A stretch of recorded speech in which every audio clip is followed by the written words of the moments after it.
Recently, I've encountered some parents and teachers talking about ADHD syndrome or disorder.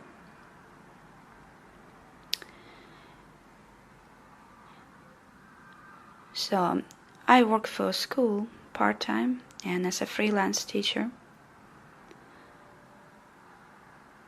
And in another class, not my class, there is a child who just needs special attention, you know. Some kids just need special attention. The child wouldn't sit down for a long period of time, which is a class time, like around an hour. He's around 8 years old, I think, 7 years old. And of course, in our society, people would call it ADHD. A scary label that parents take so seriously due to their, in soft language, ignorance in the field of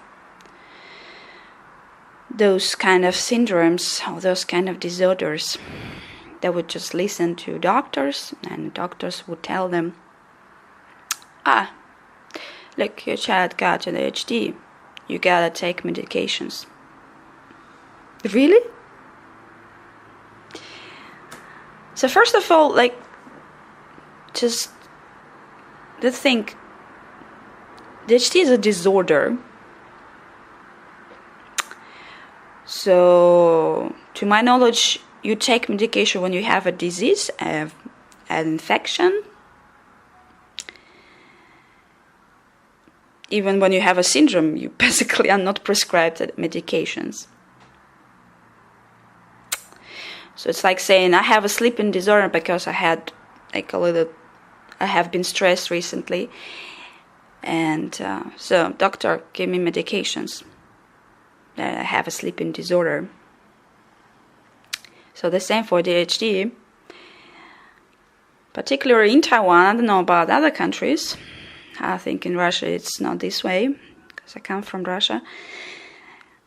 In Taiwan, they prescribe medications to, no matter how old children are, have to take those pills from a disorder. Just have a thought that the society is really unaware. I mean, the society is, including the doctors, the teachers, the parents, are completely unaware of even definition of such disorders or such labels, because we label people in our society. We label people. You've got this, he's got this, she's got this. And we put different labels. Doesn't matter whether they sound professional, they sound just, colloquial. So, I've been teaching for almost 10 years. I've got lots of kids like this who just can't sit down. Because I call it, they need special attention. They have the need to have a special attention from teachers or from their classmates or from their parents. And most of times I figure out that just parents don't give them special attention. And when they go to school, they try to get it. And then people start talking. Oh, yeah, he can't sit down. Oh, look, he can't concentrate. He can't learn. And blah, blah, blah. And all these accusations towards just a child who has a special need is called the right way how society is operated. Just have a thought. Well, I normally I don't interfere with in my professional field as a teacher, educator. I don't normally interfere with other teachers' conversation until I see that the society is flawed in terms of taking responsibility. The society is failing taking responsibility of children or other people. And if I see it as a teacher, as a human, I gotta interfere. So yesterday I interfered in the conversation like this when the other teacher was sharing the problem that he found out with the kid, and the problem has been lasting for some period of time. And I was going like, I had to cut the conversation a little bit. It was like, and I said, excuse me. Because he did not have any idea how to approach the kid. He has been talking about the kid for a prolonged period of time. So I've been listening to what he had to say already for some time. And I was thinking, okay, just give the man some time. He has less experience, perhaps teaching experience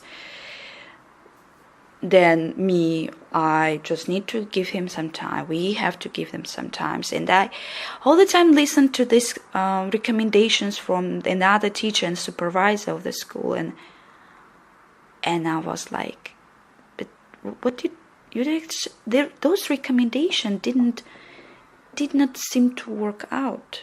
Either the teacher doesn't use them, or they just didn't seem to work out. And to me, I tend to believe they didn't seem to work out at all. Because how we approach the problem, how we define the problem or the challenge or the need, this is crucial for proposing a solution. And how they approach the problem. Oh yeah, you just try to talk to him. Yeah. Like try to. Yeah, I know he has a problem, and no, he has a need. Like, do you like when I tell you, hey, you got a problem? It's like, again, it's labeling people. We do it over and over again, and we do it behind the back of the child. Just have a thought. Please just have a thought. We do it behind the back of the child. Do you like when people think you have a problem and do it behind your back? And they discuss your problem? And that's how we treat each other. We are so immature in knowing how to understand each other's needs. We are so immature in solving those needs because we don't even know how to define those needs. We don't even try. The time when you take responsibility off your shoulders, as a parent, as a teacher, as a human, to take care of those who have special needs, it's the time when you reject them. is the time when you start labeling them. When you start labeling people, you take responsibility off your shoulder. When you come over to me and you ask about your kid, you as a parent, I say, he's okay, he's fine. I mean, yeah, he likes to play in class, but, we gotta figure out that. But it's not bad playing in class, as long as he can pay attention and he can learn something. I never require kids to learn everything. I try to motivate them to be curious, and they learn only when they're curious. That's it. And some kids need another degree of curiosity. And your job as a teacher to make them curious about what you teach. What do you want them to know? This is your job.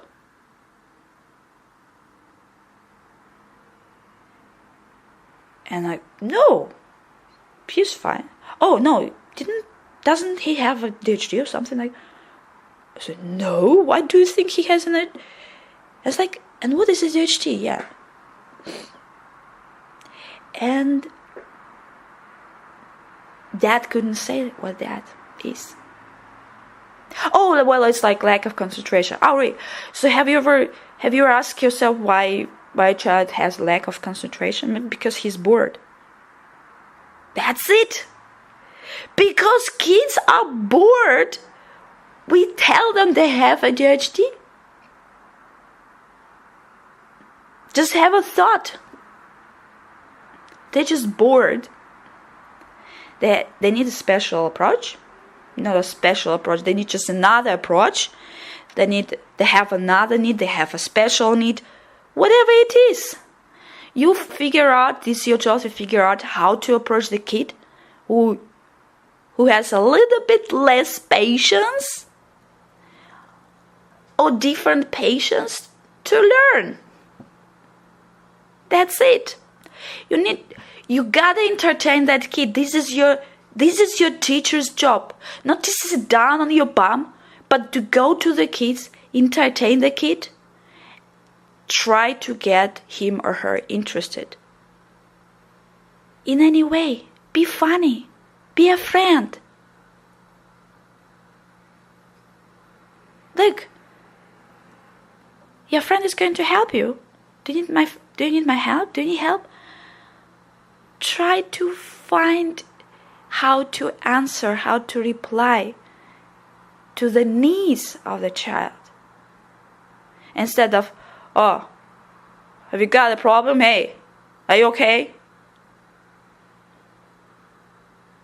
As long as you ask, are you okay today? Yes, is everything fine? It's another way. But I know that most of teachers, they don't do that. Most of teachers from a teaching experience in Taiwan. And then they say, oh, I think the child has a problem. The child is just bored. And the child just needs special approach to satisfy his needs. That's it. And this is our teacher's job, how to do that. And well, yesterday I had to interfere with what was being talked about because I saw the teacher couldn't figure out the way how to deal with the need of the child, because he thought that it was a problem, but it was not a problem, it was a need. And I was like, excuse me, yeah, may I just say a couple of words about that? And I tried to express in a very, very soft language. I mean, soft language in terms of the not taking it to the scale of the global society, right?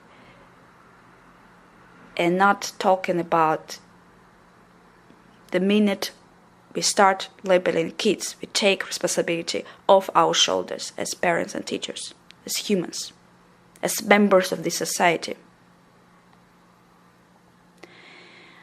I didn't say that. But that is a future, just for the future consideration.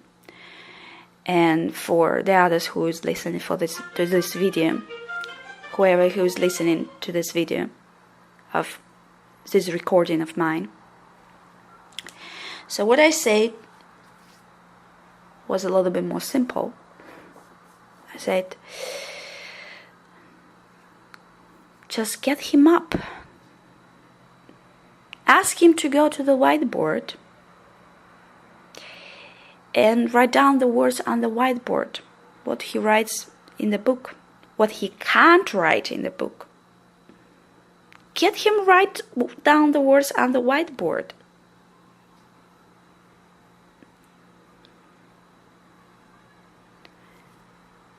And you just say, I think you don't like sitting down. That's okay. Just come over, write the words on the whiteboard. And I know that it works because he feels that the teacher knows his need. He feels that. He feels that the teacher gives him special attention, another approach. And he feels, the most importantly, he feels that teacher cares for him. He cares for his needs. And I was telling, just get him to write the words on the whiteboard and ask him to copy in his book. Because when he stands up, he feels like, oh, I can stand up. I can go and write down something on the whiteboard instead of all the time writing in my book. And he feels that he's given some attention that he was looking for. And now this works. So I just proposed the idea how he can deal with that. Right? And yeah, this is seems to be so simple, but because people don't understand the root of the problem, right? We as a society are failing to understand the root of the problem. And the root of the problem is not, many times it's not even the problem, it's just a need. And we fail to see it because we fail to take care of each other. We fail to put ourselves in their position, in the place of other people. In this case, of children. Have you, as a teacher, has any one teacher ever sit down at the student's desk and say, hey, come on, who wants to be a teacher today? Oh, there will be so many volunteers. But of course, they will be shy as well. We would lack confidence. But when you give everyone a chance, you see, oh, this is the way how they want me to teach them, how they want me to guide. I don't like the word teaching even. I like the word guiding. How they want me to guide to knowledge, to exploring the world. How they want me to get them, trigger their curiosity. And so I know how to do that better and better and better and better. And another way. Because every kid has an individual approach to learn. Every single of them.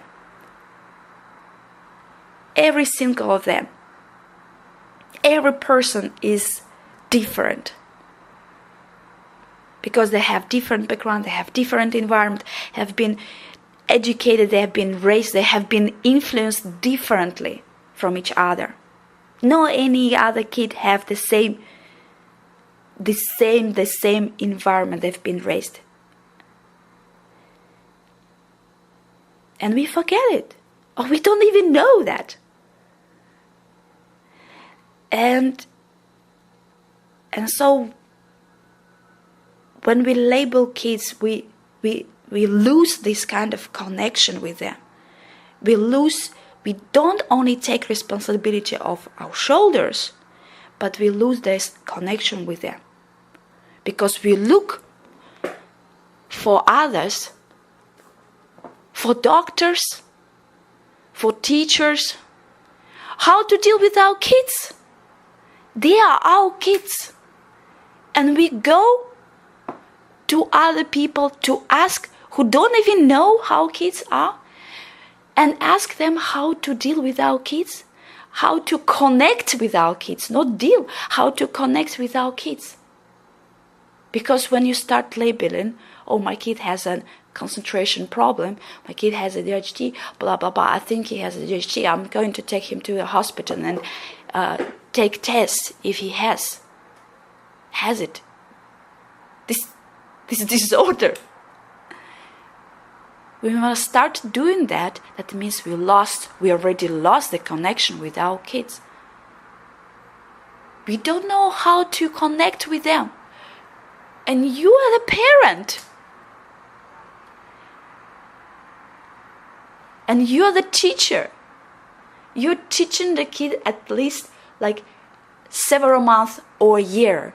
You already should know. It's also your responsibility to know how to teach this particular kid, how to guide him or her, how to approach, how to connect with that kid, with all the kids that come to your class.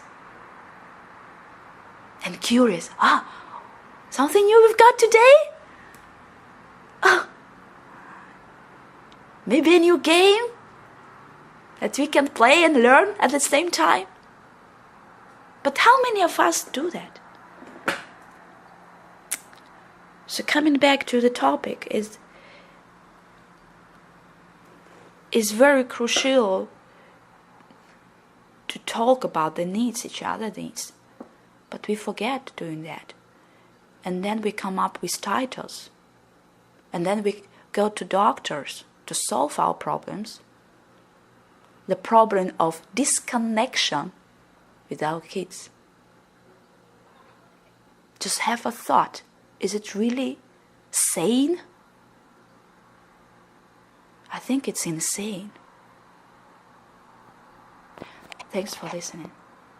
And looking forward for your comments.